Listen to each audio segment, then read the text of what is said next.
আমার বলার কিছু নেই, আকুতি ছাড়া শুধু আপনাদের মাধ্যমে আকুতি করতে পারতেছি আর জানাইতে পারতেছি দেশবাসীকে, সারা বিশ্বে শুনতেছে আমার কান্না আকুতি। যেটা মানুষের ক্যান্সারের ঔষধ তৈরি হয়, আমার ছেলে চিকিৎসার অভাবে মারা গেছে। আমি যে চিকিৎসা করে মানুষ সেবা পাবে সেই সেবার জন্য যুদ্ধ করছি, আর আমার ছেলে বিনা চিকিৎসায় মারা গেছে। আমি কি করব, কোথায় যাব? মাছ ছিল পুষ্করিণীতে, সব শেষ। কবুতরের খামার ছিল, তা বন্যায় শেষ হয়ে গেছে। খাবার দিতে পারতেছি না, নিজে চলাফেরা করতে পারতেছি না। এখন আমি অসহায় একটা পাগল মানুষের মতো হয়ে পড়ছি। রাজ্জাক ভাই, আপনাকে একটু আমাদের জানাবেন যে আপনাদের এই এই ঘূর্ণিঝড় রেমালের কারণে আসলে কি পরিমাণ সাপ মারা গেছে এবং কি পরিমাণ বাচ্চা ছিল ওই সময় আপনার ফার্মে, এবং এর কারণে আসলে কি পরিমাণ ক্ষতি আপনার হয়েছে যদি আমাদেরকে জানাতেন।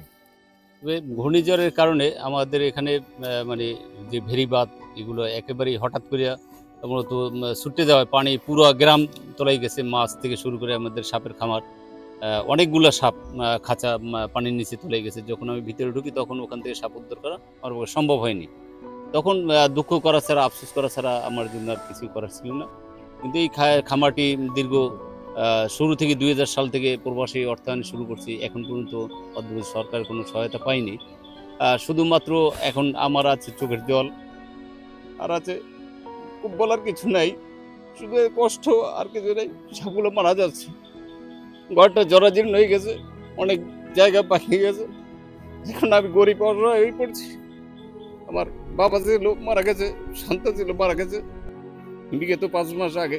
আমি এখন অসহায়, আমার বলার কিছু নেই, আকুতি ছাড়া শুধু আপনাদের মাধ্যমে আকুতি করতে পারতেছি আর জানাইতে পারতেছি দেশবাসীকে, সারা বিশ্বে শুনতেছে আমার কান্না আকুতি।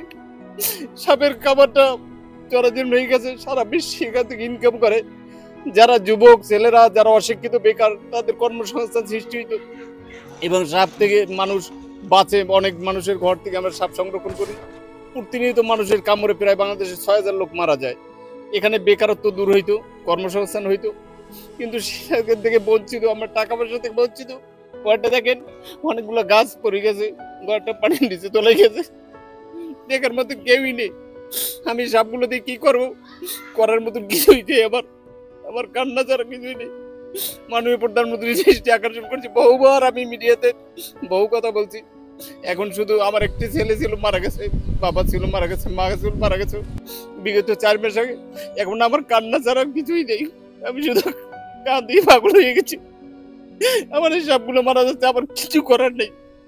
সরকার হয় এটা বন্ধ করে দেবে, আর না আমাকে একটা কিছু করুক।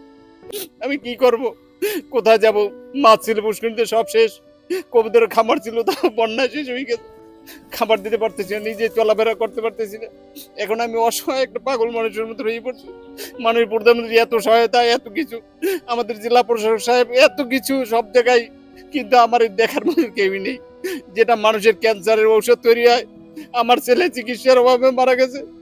আমি যে চিকিৎসা করে মানুষ সেবা পাবে সেই সেবার জন্য যুদ্ধ করছি, আর আমার ছেলে বিনা চিকিৎসায় মারা গেছে।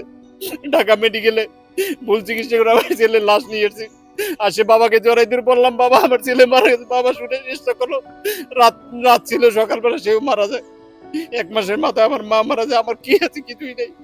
রাজ্জাক বিশ্বাসের যে পরিস্থিতি আপনাদেরকে তিনি বললেন, তার এই একটার পর একটার বিপদ তার কিন্তু চলে আসছে, এবং সেই বিপদ থেকে রক্ষা করার জন্য এখানকার যারা কর্তৃপক্ষ রয়েছেন, যারা এখানের স্বাস্থ্য খাদের যারা রয়েছে, ঔষধ খাদের যারা রয়েছে, তাদের কিন্তু দৃষ্টি আকর্ষণ করেছে, এবং তারা কিন্তু সে কিন্তু বলেছেন যে যদি এই খামারটি রক্ষা করতে হয় তাকে সহযোগিতা করতে হবে সরকারিভাবে, এবং তার পাশে দাঁড়ার জন্য সে আকুল আবেদন জানিয়েছে।